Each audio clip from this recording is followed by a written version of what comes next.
Goeiemôre aan julle almal. Kom ons opstaan.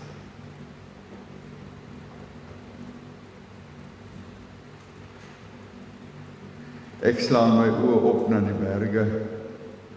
Waarvandaan sal daar vir my hulp kom? My hulp kom van die Here wat hemel en aarde gemaak het. Hy bly altyd getrou en hy laat vaar nooit die werk van sy hande nie. Amen. Gemeente, genade vir julle en vrede van God ons Vader en van Christus Jesus ons Here en van die Heilige Gees. Kom ons bid saam.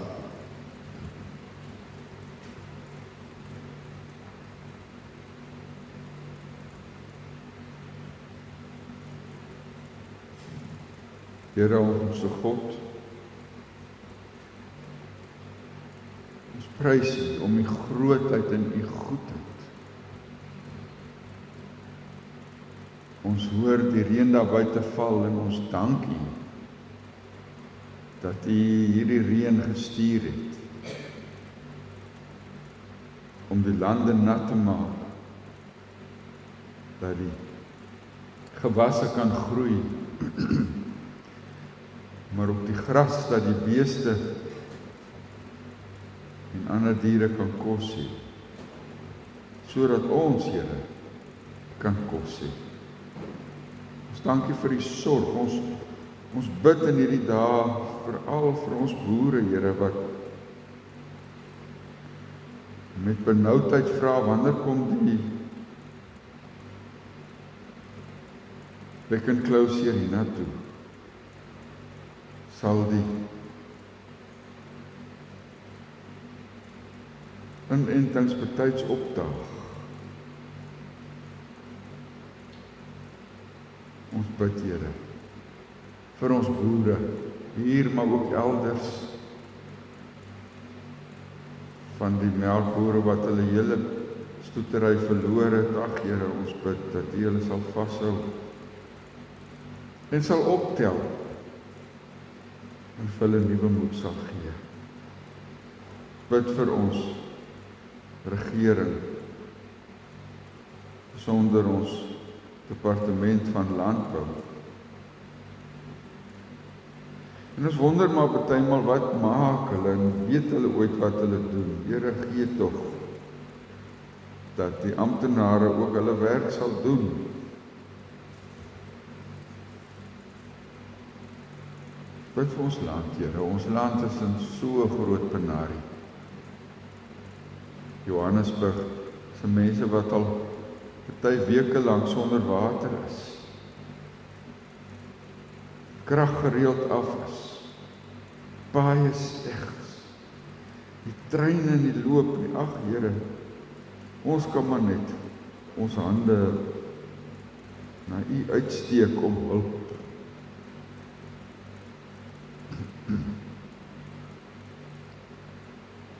Bring uitkoms, Here. Bring oplossings. Bring daadkrag.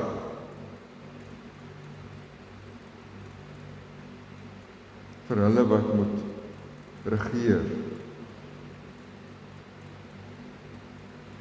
En wysheid. Help ons, Here, om nie moedeloos te word nie. Ons raak so maklik moedeloos, omdat ons magteloos voel en dan bid ons, Here, dat U vir ons sal oplig. Ook vanoggend deur U woord, deur U Gees, en ons met nuwe moed, met nuwe hoop,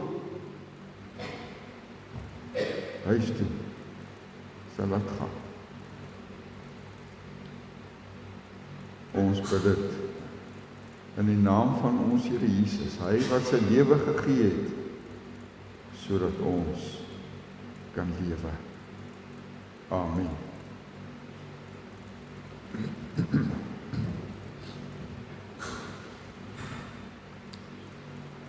2 Tessalonisense 2, brief van Paulus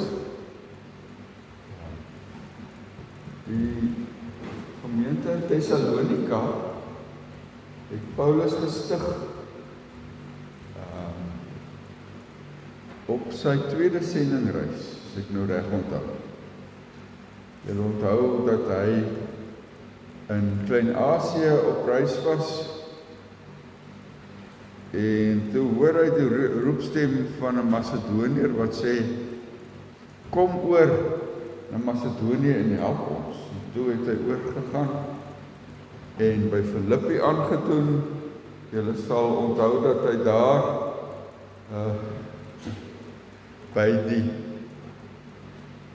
die rivier 'n paar vroue ontmoet het op die Sabbat, Jode en Jode genoot, en dit is ander nie Jode wat ook aanklank gevind het by die Joodse geloof, en hy kry te hulle daar, en onder andere kry hy daar vir Lydia, die purperverkoopster, het ons altyd gesê, kosbare materiaalhandelaar, en sy nooi toe vir hulle om by haar te kom bly, en daar het sy daar die eerste kerk in Europa begin.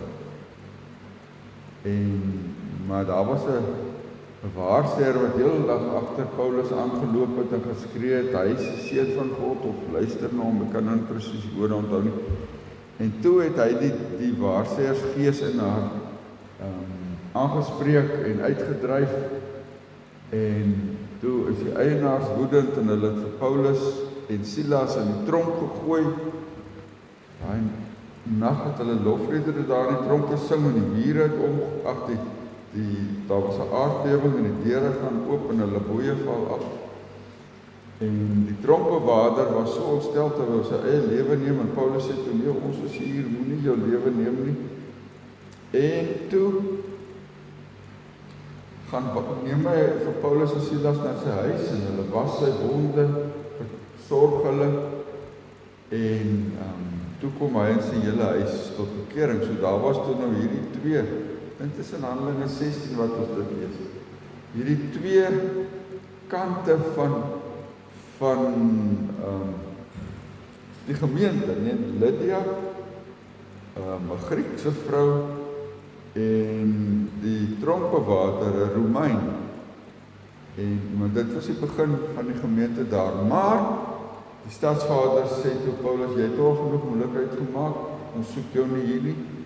En toe het hulle daarvandaan na Thessalonika gegaan. Dit is 'n dorp naby Filippi. En hy kon ook nie daar laat bly nie, want die Jode van Filippi het soontoe ook gekom en vir hulle daar ook verjaag. Maar daar het hy ook 'n gemeente gestig. En so dit was 'n baie vroeg in sy bediening wat hierdie gemeente gestig is saam met Filippi.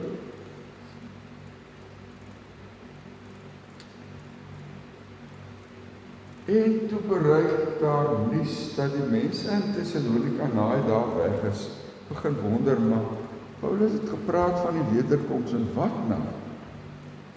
Van die wederkoms. Wat moet ons daarvan dink? Wat moet ons daaroor verwag?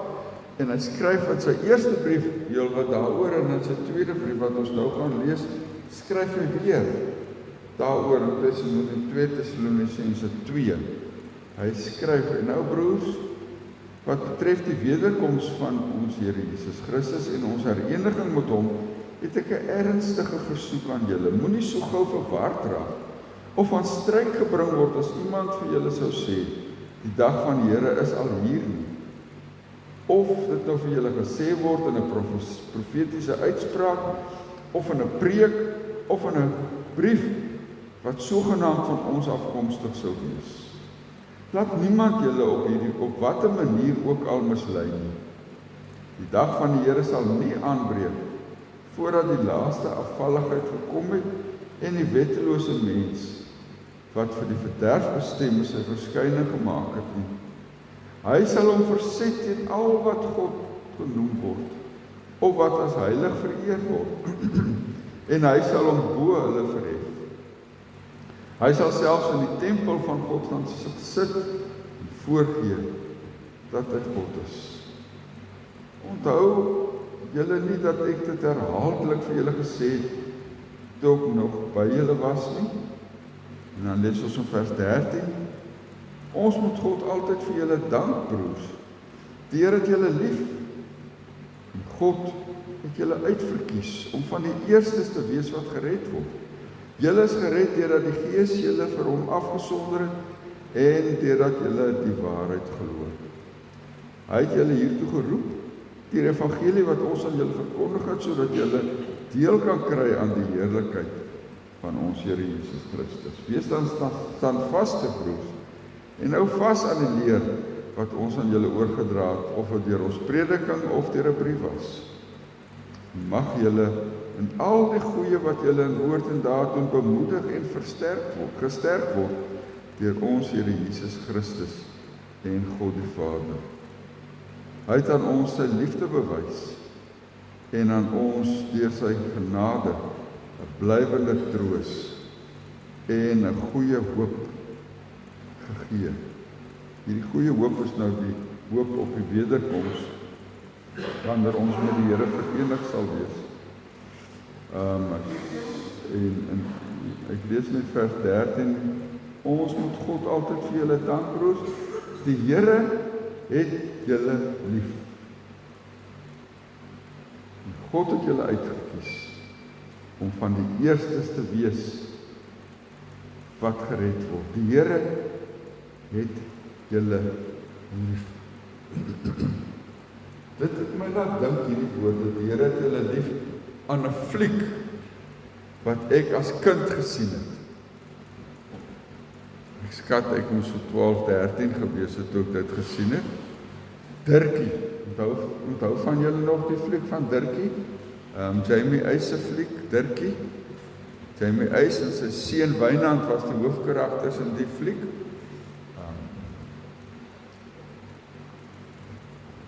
Wynand het 'n longkwaal. En sy pa is 'n konsertpianis, so hy woon in Kaapstad, maar die klimaat is te klam in Kaapstad. Die arme kind hoes sy longe uit. En die dokter sê, hy moet sy kind na 'n droër klimaat stuur.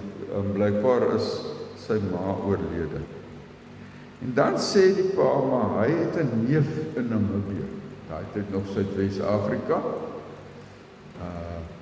En hy kontak sy neef en die sê, okay, maar hy sal vir Dirkie kom haal met sy vliegtuig. As julle die fliek wil kyk of dalk julle kinders onhou vir pa en ma, hulle moet dit vir julle op YouTube soek. Daar's 'n heel paar weergawe op YouTube, maar daar is ook Afrikaanse weergawe op YouTube wat jy kan kyk. In elk geval, so kom haal die neef vol met sy klein vliegtuigie, styg daar in Kaapstad op, en hier in Namibië land die neef op 'n soutpan, want hy is lus vir koffie. Toe maak hy nou eers vir hulle koffie daar op die soutpan, maar dit beteken toe dat hy van sy roete afgewyk het. Hy is nie op die reguit pad na sy plaas nie, hy het so 'n draai gery, en hulle was nog nie weer lank in die lug nie. Toe kry die neef van Dirkie se pa hartaanval. En die vliegtuig duik daar af, die oues net vir 'n kort rukkie betyds weer bygekom om die stuurstang terug te trek, laat die vliegtuig gaan maar nie eers in die woestyn induik nie. Maar hy doen toe daar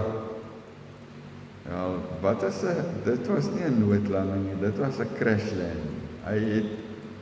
Hy daar in die grond in, hulle het geland, maar hulle is daar in 'n rots ingejaag, en die neef die oom is oorlede, en hier sit Dirkie, hy is 8 jaar oud, hy en sy hondjie in die middel van die barre woestyn. En dan gebeur allerhande goed met hom. Hy klim daar 'n skeur af om water te kry onder in 'n diep gat, en in die proses val hy, sy skouer baie sleg seer gemaak en besny, maar hy's weer daar uit. Hy het volstruiseier gesteel en op 'n klip gaar gemaak, dat hulle dan net iets het om te eet, en so het hy baie wedervarings. Maar onder andere, terwyl hy nou nog teen 'n hoë rots uitklim om te kyk of hy nie kan sien waar hulle is nie, is daar 'n slang onder by sy hondjie. En hy storm toe terug om die slang, om die hond te red, en hier spoeg die slang om in sy oog. En sy oog is toe, baie seer. Intussen het die mense nou na hom gaan soek. Hy kon nog kontak maak met die basis oor die vliegtuig se radio. So hulle weet hy lewe nog, hulle weet die oom is dood. Maar hulle weet nie waar die vliegtuig geval het nie. Hulle gaan soek waar hulle dink die vliegtuig moet wees, maar hy het ons nou afgewy van sy roete. En die pa besluit, al wat hy nou kan doen is, hy gaan 'n pamflet opstel, om vir Dirkie raad te gee oor hoe om te oorleef in 'n woestyn, wat hy moet doen, wat hy nie moet doen nie. En die ou wat hom help om die pamflet op te stel, sê vir hom, maar die heel eerste ding wat jy bo aan die pamflet moet skryf, is Dirkie, jou pa het jou lief, hy sal jou kry. En dan kom al die voorstelle oor wat hy kan doen in die woestyn, en hulle gooi, dink dit was 2 miljoen pamflette, gooi hulle daar oor die woestyn af. Die papier pamflette dwarrel die wêreld vol. En Dirkie sit later daar, hy's moedeloos, hy's honger, hy's dors, hy weet nie wat hy kan doen nie. En hier sien hy die papier uitsteek onder die sand. Maar toe hy dit vat, is dit net die boonste deel van die brief, nie die res nie, maar daar staan, jou pa het jou lief, hy sal jou kry. En dit gee vir Dirkie nuwe moed. Hy vat die brief, en hy vat sy hond, en hy loop daar, begin weer loop. En so ver hy loop, sê hy die hele tyd, my pa het my lief, hy sal my kry. Hierdie woorde het vir hom moed gegee om aan te gaan, al is dit ook hoe sleg. En dit is wat Paulus hier vir die Thessalonisense sê. Die Here het julle lief, God het julle uitverkies om gered te word. Die Here het julle lief, sê hy. Hy het my gekies. Ek wil vir die kinders vra, en vir die groot mense, om dit saam met te sê, die Here het my lief, hy het my gekies. Kom ons sê dit hardop. Die Here het my lief, wat het ek gesê? Die Here het my lief, hy het my gekies. Kom ons probeer weer. Die Here het my lief, hy het my gekies. Loop daarmee die lewe in, en jy sal moed hê vir die lewe. Paulus skryf hier aan die gemeente oor die wederkoms, of die, soos hy dit hier noem, die dag van die Here. Dis die dag, groot dag wat aanbreek, wanneer die Here op die wolke van die hemel sal verskyn, op die laaste dag. En die gemeente in Thessalonika het heel wat vrae oor hierdie laaste dag gehad, oor die wederkoms en wanneer dit sal gebeur. En die moeilikheid was nou, daar was in hulle geleedere mense wat gesê het, maar hulle het openbarings ontvang dat die dag van die Here al gekom het, of hulle het briewe en profeseë gekry wat gesê het, nee, maar die Here sal enige oomblik weer kom. En dit het die mense op hol gehad, as hy hier begin. Moenie so gou verward raak, of van stryk gebring word, as iemand vir julle sou sê, die dag is van die Here is al hier. En dis hoekom Paulus hierdie hoofstuk in sy brief daaraan wy, om vir hulle te verduidelik hoe dit werk, om die misverstande uit die weg te neem. Dit klink vir my nogal na ons eie tyd, nee. Van tyd tot tyd is daar mos van hierdie ouens wat sê, dis die wederkoms gaan op die dag wees, of op daai dag. Ek onthou die groot storie in 2011, iemand wat gesê het die wederkoms sou op 21 Mei plaasvind. En toe dit nie gebeur het, sê die ou, nee, maar hy het nou net verkeerd uitgewerk, as die 21ste Oktober 2011. En hier was toe ons 'n stomme siel wat oor die radio en oral almal gewaarsku het, dat hulle moet gereed wees die einde gaan aanbreek. Ek dink hy sê sy vrou uit ook, want sy het gesê, hy het die klits kwyt geraak.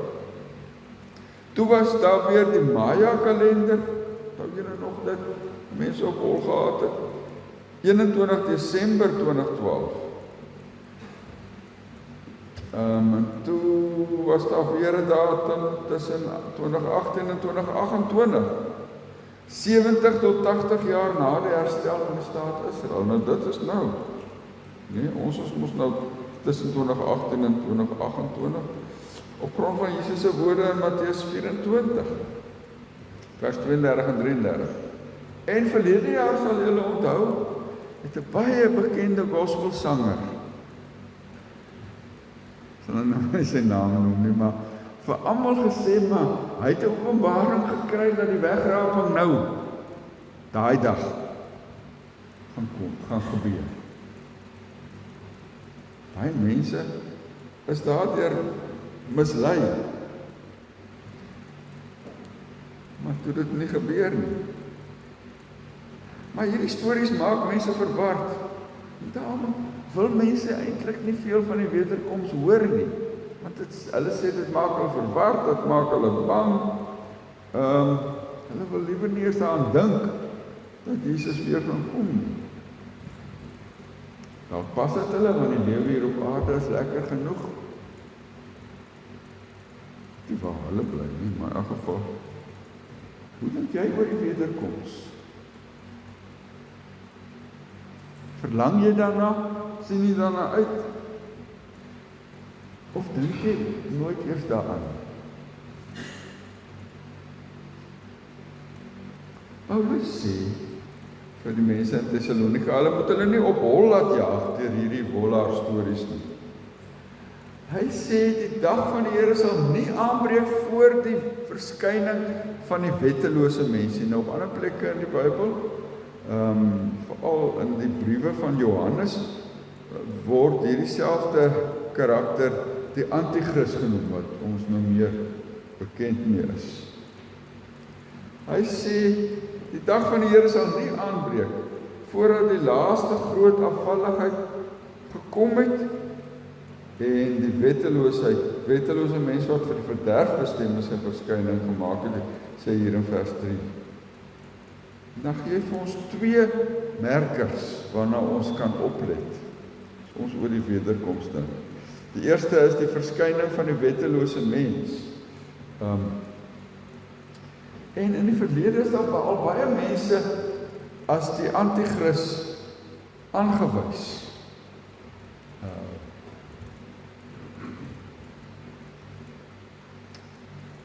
Die Antichrist is die groot teenstander van Christus, 'n verskyning van die bose in menslike vorm op aarde.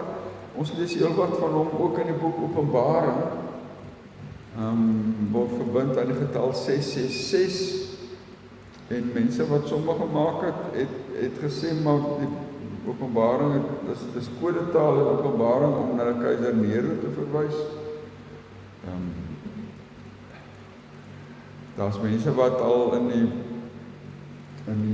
Tweede Wêreldoorlog tyd gesê het, Stalin is die Antichrist of Hitler is die Antichrist. Daar's mense wat selfs die paus uitskel vir die anti-kris.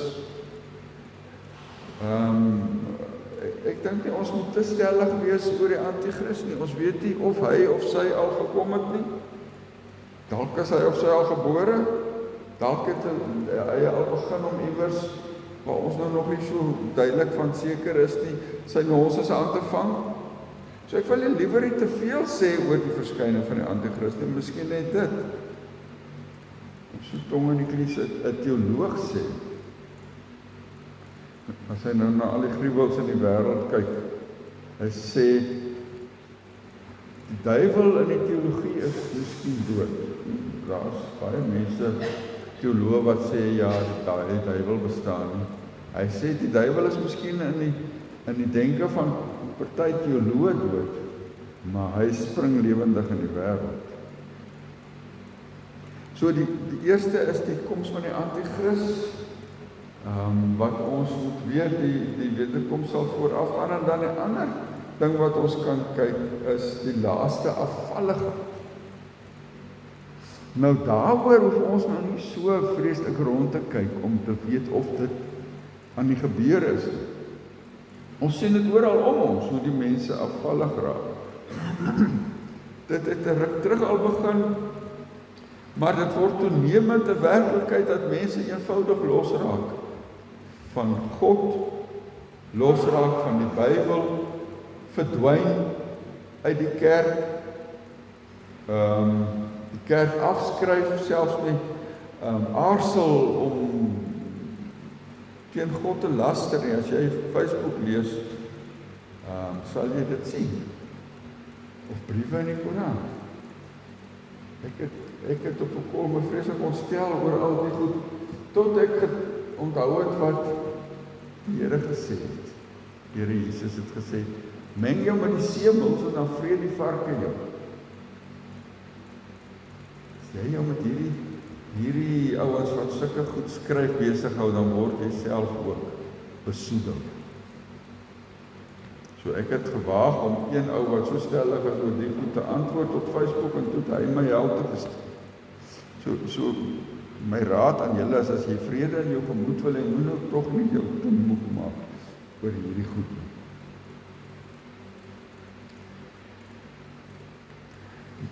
Leesvertrek in die kerk is nou nie net die gevolg van afvalligheid nie, net die ontvolking van die platteland, die daling in die geboortesyfer, ons moet dit nou alles in berekening bring. In die ou dae mense 5, 6 kinders in 'n gesin gehad, vandag is dit 2 of 3, miskien net 1.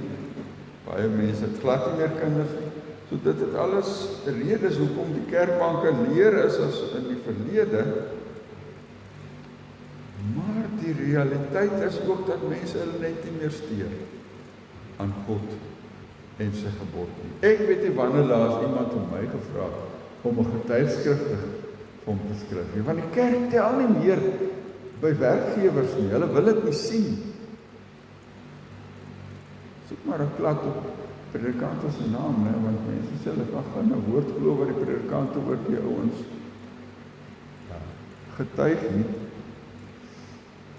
Maar dat die wêreld nie meer verknog is aan die Here Jesus soos hoe ons jonk was, ek jonk was, is 'n feit.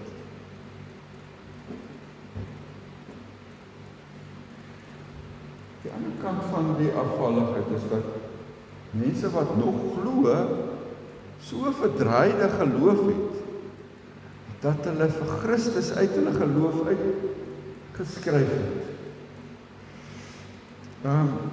Iemand beskryf dit as 'n moralistisch terapeutiese deïsme. Jy hoef nou net die woord te onthou nie. Maar kyk 'n bietjie of jy jou kan vereenselwig met hierdie mense se geloof. Hulle sê, daar is 'n God wat die wêreld geskep en georden het en steeds oor die mense wag. God wil hê mense moet goed en gaaf en regverdig teenoor ander lewe. Sê mos die 11de gebod is be nice to people. Die sentrale doel van die lewe is om gelukkig te wees en goed te voel oor jouself. God hoef nie eintlik betrokke te wees in jou lewe nie, behalwe wanneer jy hom nodig het om 'n probleem vir jou op te los. En lesbes goeie mense gaan eendag hemel toe wanneer hulle sterf.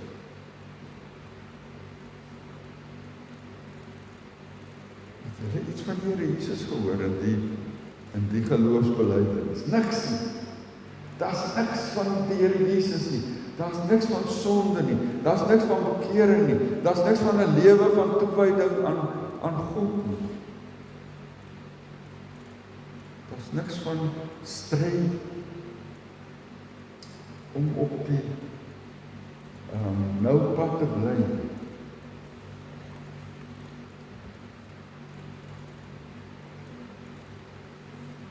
Die teoloog Richard Niebuhr het in die vorige eeu al gesê, moderne evangelieverkondiging bestaan daarin, dat jy God verkondig sonder straf, om mense sonder sonde in 'n koninkryk in te bring waar daar geen oordeel is nie, deur 'n Christus sonder 'n kruis. Dis hoe mense dink oor God. As iemand iewers so op 'n afstand na ons kyk, sing Bette Midler from a distance. Lyk alles op die dore hier op aarde. Hier op aarde gaan het rof, maar God is daar van 'n distance en hy steur hom eintlik nie, want hy kyk van ver af en dit maak eintlik saak. As jy so ver kyk, jy sien nie die detail raak, jy mag genoeg daarvan. Die laaste afvalligheid is klaar met ons, dit wat Paulus hier skryf. En die tafel is gedek vir die anti-kris en sy misleiding om te kom. Mense wat so glo, soos ek nou vir julle gelees het, nie anker nie. Hulle hou nie hulle oog op Christus nie. Moet ons die nee, dit was nou nie in my tyd nie. Een van die liedere, kerkliedere was, dat ons dwaallig vaak voor sterre aansien. Dwaalligte sien jy dikwels as sterre aan. As jy nie jou oog op die Here hou nie, dan sien jy hierdie dwaalligte en dit lei jou op verkeerde koerse. So die vraag is, hoe leef ons in 'n tyd van geestelike verval?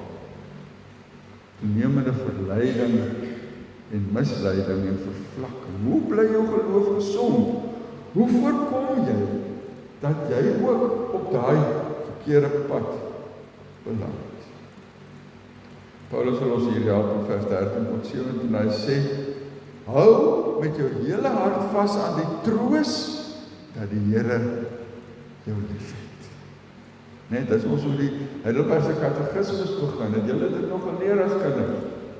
Dink jy vandag se kinders leer dit meer, maar die heel eerste vraag is, wat is jou enigste troos?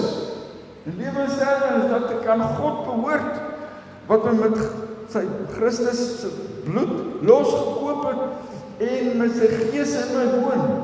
Hou vas aan die troos dat die Here Jesus jou liefhet.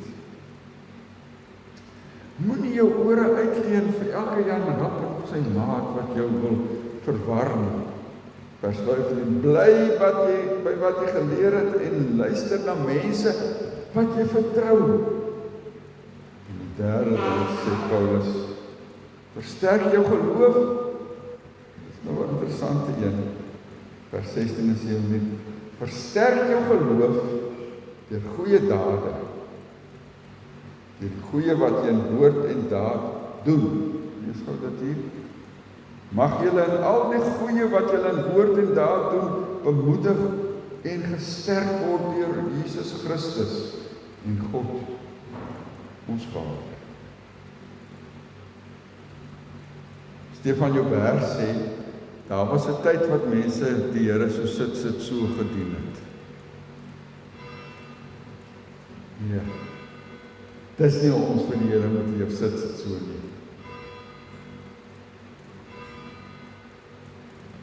Dien die Here met woord en daad, sê Paulus. Maak jou hart oop en jou arms oop vir ander. En wees Jesus vir hulle wat in nood is. Ons leef in die laaste dae, die Here is aan die kom. Matteus 24 vers 46 sê, gelukkig, sê Jesus, gelukkig is die een, vir wie die Here by sy wederkoms aan die werk sal vat. Amen. Kom ons bid.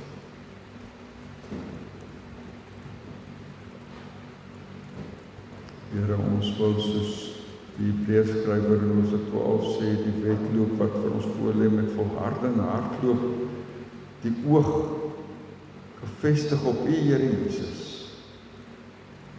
Dan sal ons geestelik moeg word en uitval. Help, brand dit in ons gemoed in, dat U ons liefhet, Here. Dat U ons gekies het om aan U te behoort. Dis ook hoe ons die week wil ingaan. Terwyl ons dink aan hulle wat swaar het, wat oud geword het, wat siek is, wat treur. Ons kinders in die koshuise.